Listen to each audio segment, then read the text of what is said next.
maji, wanalalamika maji. Jambo la kwanza, tunafahamu jiji letu la Mwanza lina uhaba mkubwa sana wa maji, lakini wananchi hawa wanalifahamu hilo wala hawana shida nalo, lakini wanacholilia wao ni upatikanaji wa haya maji kwa haki, hata kama ni kidogo. Sasa kwa maelezo yao hapa, wanasema kabla ya maboresho ambayo mnayafanya walikuwa wanapata maji vizuri, lakini baada ya kuja uboreshaji wenu ndio wameanza kupata changamoto. Sasa unajiuliza, mnaboresha au mnaleta kero zaidi kwa wananchi? Wanaleta kero. Lakini jambo la pili, imezungumzwa hoja hapa kwamba mwananchi zamani alikuwa na uwezo wa kuaccess lita yake na kuiona. Sasa kwa namna mnavyofanya, maana yake lita mnasoma wenyewe, mnawapelekea bili. Hebu mimi niombe majibu yako ambayo yatawalizisha wananchi hawa. Halafu mchakato, injinia, hebu tusaidie. Yaani inawezekanaje unafumua bomba la mtu alikuwa na maji, alikuwa anapata huduma ya maji vizuri kabisa, halafu unaliacha hewani hapati maji. Matokeo yake yeye anapata maji, jirani yake hana maji, jirani hana maji, mtu mwingine ana maji. Injinia, nataka nikuombe sana, badala ya kuleta na kutengeneza migogoro na kero kwa wananchi, tuleteni matumaini na faraja kwa kuwaletea huduma ya maji. Kwa sababu tukubaliane, tuna shida kubwa ya maji kwenye jiji letu. Yaani haiwezekani wakati serikali inapambana kuondoa hii kero na changamoto kubwa ya maji, hata kile kidogo kilichopo wananchi nacho tena wanaanza kukipata kwa shida. Yaani ukiwasikiliza wananchi hawa, yaani kwa haraka ni kama wanasema ni bora msingefanya hayo maboresho mnayoyafanya, kwa sababu ni kama umekuja kuleta tatizo badala ya kutatua tatizo. Hebu injinia, nikuombe utolee ufafanuzi tena wananchi hao wakuelewe. Sisi kama MWAUWASA wala hakuiti kero, tunaita ni kwa namna ambayo wananchi wanataka waboreshewe huduma, na sisi hatuchukui kwamba ni kero, ni namna wananchi wanalalamika. Sisi tunachukua kwa umakini kabisa kwamba ni malalamiko ya wananchi ambayo inahitajika kuyafanyia kazi.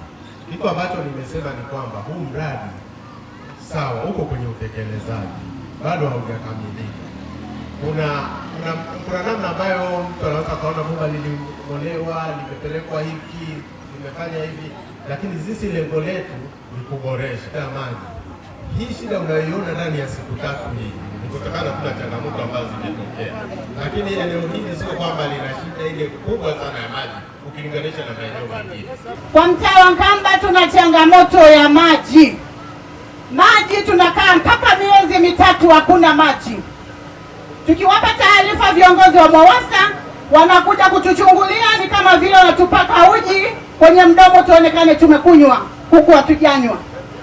Zinafunguliwa nyumba 2, maji ndio yanatoka, hawaji tena wiki 2 mpaka wiki 3. Kina mama tunahangaika sana na maji, tunaamka usiku kwenda kuyatafuta maji mbali. Mheshimiwa, tutabakwa.